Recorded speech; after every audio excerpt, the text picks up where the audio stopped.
Hi, I'm Mike Schipuller, Product Manager at Airline. Are you currently working in reactive maintenance mode? Well, today I have Dan Kalaman, Field Application Engineering Manager from Banner Engineering with me. And he will be introducing you to products that Banner has to help with predictive maintenance. Dan? Thank you, Mike. Today we're going to talk about SnapSignal, currently shown as the SnapSignal Elevator. This shows the ability to get different data types, such as discretes, analogs, or specialty devices, back to a common platform. In the case of specialty devices, here's a vibration and temperature monitor that can go back to Modbus directly. But if we don't have the ability to go directly back, we have these converters to bring different signal types back to those common platforms, being IO-Link or Modbus. Here I take this simple converter, connect it using standard M12s, and now I have a current transformer that sits on those same networks. Once I have these on one of my common platforms, I can bring it back to a controller to send it to a PLC or to the cloud directly. If you already have controllers in place or you already have a cloud platform, we can jump on or off the architecture at any point, and we don't have to go from nuts to bolts. We can work in pieces as they're needed. The other key to this architecture is we have the option of putting radios remotely around the facility to get data back to a common place. This gives us the ability to take islands that used to be remote and bring them to a common location. Today for predictive maintenance, we're really going to focus in on vibration and temperature monitoring, current monitoring, temperature and humidity, and third-party analog devices such as oil quality monitoring. Great example to start, but let's go into a specific example. Dust collectors are a great example of where we should be using predictive maintenance. Dust collectors are always out of sight and out of mind, and if you have a problem with the dust collection system, you're going to end up creating hazardous conditions for both your workers and the local community. Over time, you'll eventually get fines from a regulatory body such as the EPA if you don't resolve your dust collection issues. The key things we're going to look for predictive maintenance on these motors is vibration. This is going to tell us if we get buildup on the fan blades, if we have any type of misalignment or loose mounting. In addition, there's an acceleration band specifically looking for bearing wear on that motor.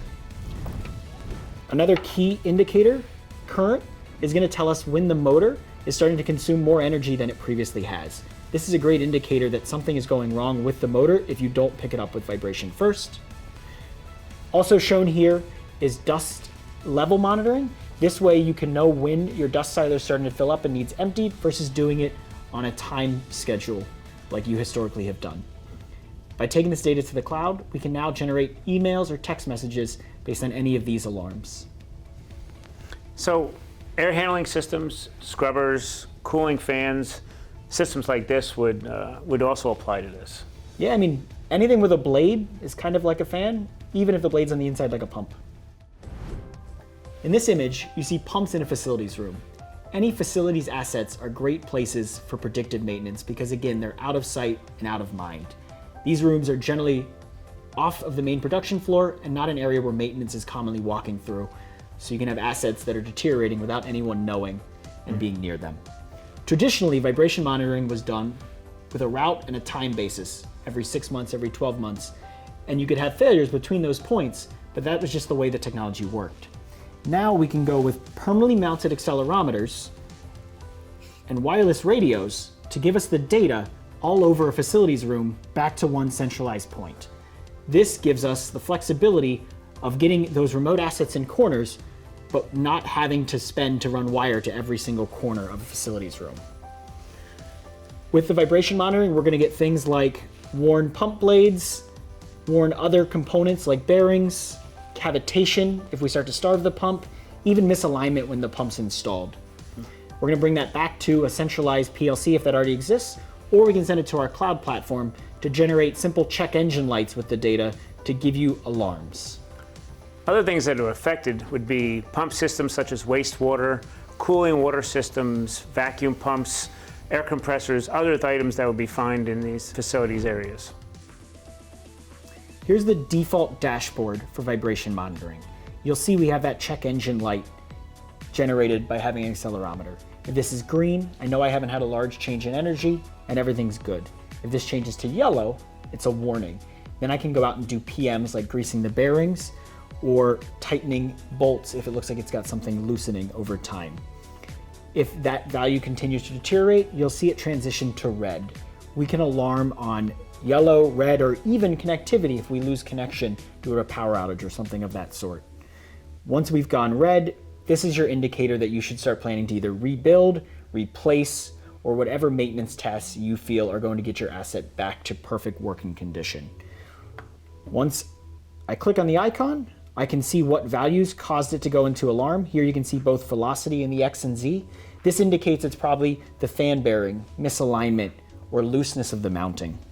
I can then zoom in and see timestamp data for when that occurred, and even zoom in to see what those alarm values were to really hone in on the event that caused this asset to go into alarm.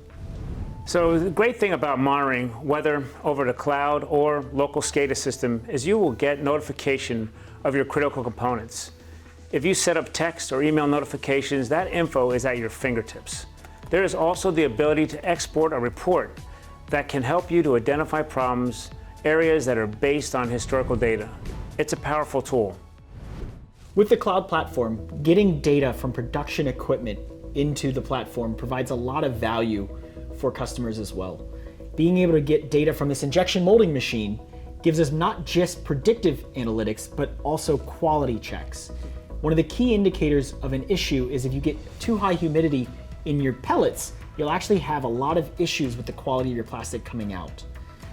You can also look at the temperature of the heater bands. As that either goes too high or too low, you're going to influence the plastic quality going into the mold, which can have a negative influence on your quality. Additionally, if your heater band fails to warm to the right temperature, it's most likely needing to be replaced, which is a predictive metric. Because we already have the assets in place, we would always suggest monitoring temperature and vibration on those same motors as well. Here's a stamping press. Takes a piece of metal and forms it to exactly what you need, right? We're going to monitor temperature and vibration on each of the motors. We're going to look at current of the overall system along with each of the motors independently to give you overcurrent type protection if things are starting to wear out. We're also going to look at pressure of both nitrogen and hydraulic fluid on the system. And a nice adder here is the ability to do parts per minute coming out of the system to know if your throughput is starting to decrease. So as you can see, there's a clear-cut, easy method to monitor your critical components in either your process or your infrastructure.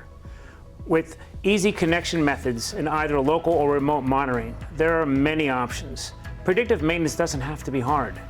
Contact Airline if you have any questions, and don't forget to give us a thumbs up and click on the subscribe to receive notifications of upcoming videos.